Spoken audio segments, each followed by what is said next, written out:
नमस्कार विद्यार्थ्यांनो, मागील व्हिडिओमध्ये आपण कविता क्रमांक 3 समजून घेतलेला आहे।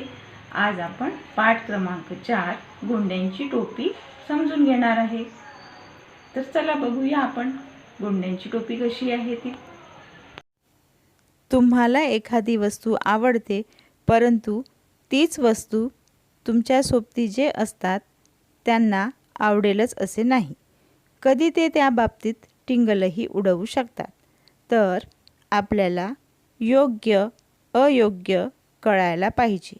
नेहमी आपण विचार करूनच वागायला पाहिजे। तर कशा प्रकारे हे आपण पाठ क्रमांक 4 गोंड्यांची टोपी या पाठाद्वारे समजून घेऊया। अध्ययन निष्पत्ती। आपण या पाठामध्ये काय शिकणार आहोत? तर कोणतेही कार्य विचार करूनच करावे, निर्णय घेण्याची घाई करू नये, विचार करूनच निर्णय घ्यावा। पाठ क्रमांक 4 गोंड्यांची टोपी। नंदूच्या आजीने लोकरीची टोपी विणली। त्यात तिने 4 सुंदर गोंडे लावले। नंदूने टोपी घातली आणि तो म्हणाला, आजी, मी तर राजकुमारच झालो। नंदू टोपी घालून शाळेत गेला। तो खूप खुश होता। विचार करत होता की सगळेजण त्याची स्तुती करतील, परंतु अरे, हे काय? सगळी मुले त्याची टिंगल करायला लागली। 4 गोंड्यांची टोपी, अशी विचित्र टोपी तू का घातलीस? सगळेजण टाळ्या वाजवून त्याची टिंगल करू लागले।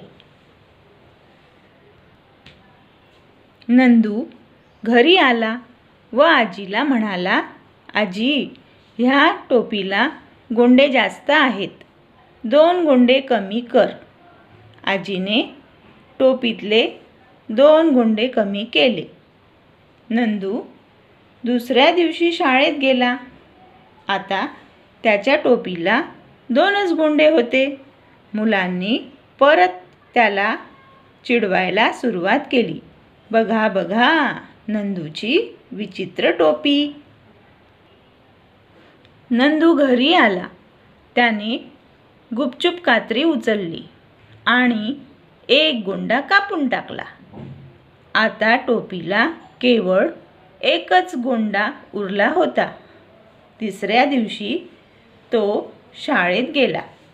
परत मुले हसू लागली। ती म्हणू लागली, अरे, नंदूची विनोदी टोपी, तिला 1च गोंडा आहे। नंदूला खूप राग आला। त्याने घरी येऊन कात्रीने उरलेला 1 गोंडा कापून टाकला। नंदूला वाटले की कोणीही त्याला चिडवणार नाही। गोंडा नसलेली टोपी घालून जेव्हा नंदू शाळेत पोहोचला, तेव्हा मुले परत जोराने हसू लागली व म्हणाली, अरे, हे काय? नंदूच्या विचित्र टोपीचे सगळे गोंडे गायब झाले आहेत। गोंड्याविना टोपी, गोंड्याविना टोपी। नंदू उदास होऊन विचार करू लागला की उगाच मी टोपीचे गोंडे कापले। कमीत कमी ते गोंडे मला तर आवडत होते। मित्र टिंगलच करण्यासाठी असतात, परंतु आपण विचार करूनच काम करायला हवे। पाठ क्रमांक 4 गोंड्यांची टोपी। नंदू नावाचा मुलगा होता आणि त्याला आजी होती। त्या आजीने नंदूसाठी लोकरीची टोपी विणली। लोकरीची म्हणजे माहिती आहे, लोकर म्हणजे ऊन। हिवाळ्यामध्ये लोकरीचे कपडे घालतात ना, तर मग आजीने टोपी विणली आणि त्या टोपीला तिने 4 सुंदर गोंडे लावले। बघा, तुम्हाला चित्रामध्ये दिसतच आहे। गोंडे अशा प्रकारे असतात। गोंड्यांना इंग्रजीत पॉम म्हणतात। या टोपीला 2 गोंडे आहे आणि नंदूने 4 गुंड्यांची टोपी घातली आणि तो म्हणाला, आजी मी तर राजकुमारच झालो. त्याने आरशात पाहिलं ना आणि तो छान दिसत होता टोपी घालून. मग तो खूप आनंदी होता आणि मग तो नंदू टोपी घालून शाळेत गेला. तो खूप खुश होता. त्याला वाटले की सगळेजण त्याची स्तुती करतील. स्तुती म्हणजे प्रशंसा करतील. परंतु अरे अरे, हे काय, सगळी मुले त्याची टिंगल करायला लागली. टिंगल करणे म्हणजे हसून मजाक उडवणे, उपहास करणे, चेष्टा करणे. अशा प्रकारे मुले नंदूला गमतीने चिडवायला लागली की 4 गुंड्यांची टोपी, 4 गुंड्यांची टोपी, अशी विचित्र टोपी तू का घातलीस, असे सगळेजण त्याला चिडवू लागले आणि सगळेजण टाळ्या वाजवून त्याची टिंगल करू लागली. बघा, तुम्हाला चित्रामध्ये दिसतच आहे. समोर नंदू आहे, टोपी घालून नाराज आहे आणि मुले आहेत त्याचे मित्र आणि त्याला चिडवत आहेत. मग नंदू घरी आला आणि आजीला म्हणाला, आजी ह्या टोपीला गोंडे जास्त आहेत, 2 गोंडे कमी कर.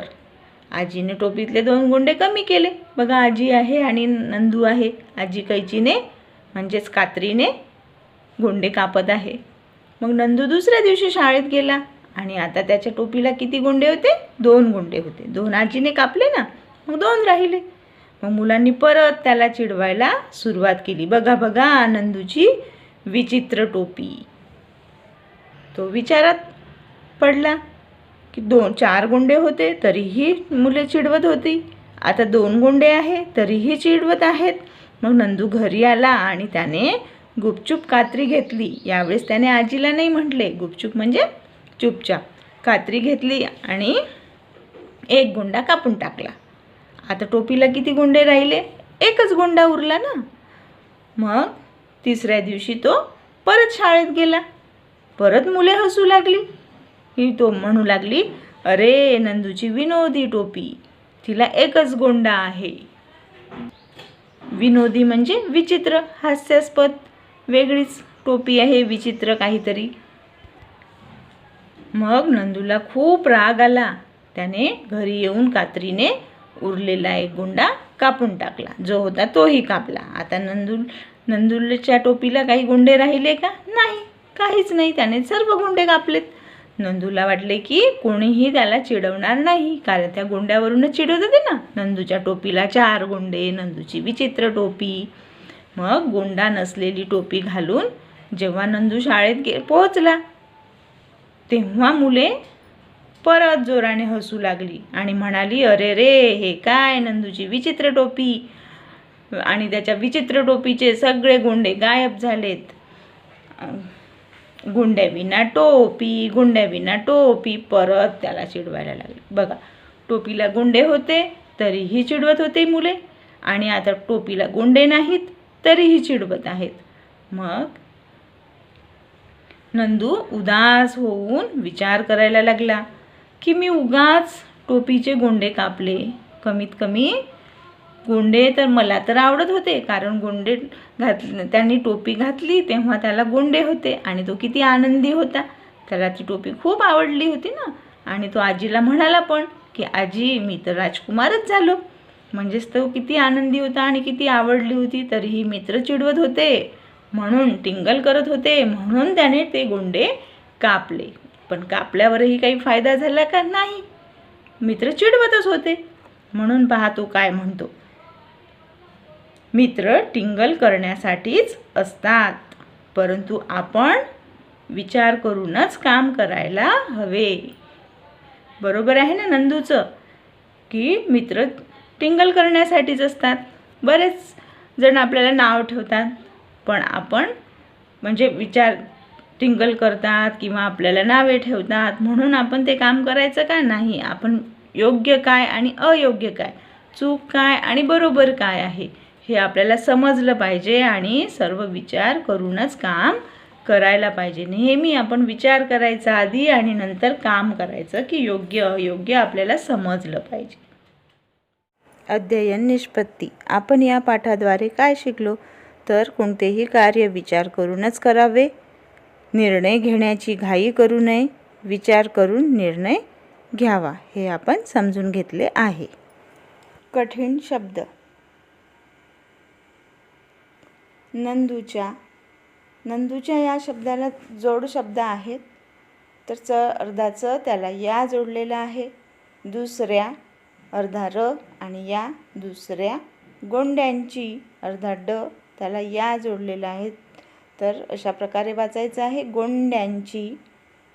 करण्यासाठी अर्धा ण त्याला या जोडलेला आहे. करण्यासाठी. जास्त अर्धा स त्याला त जोडलेला आहे. स्त जास्त. टिंगल.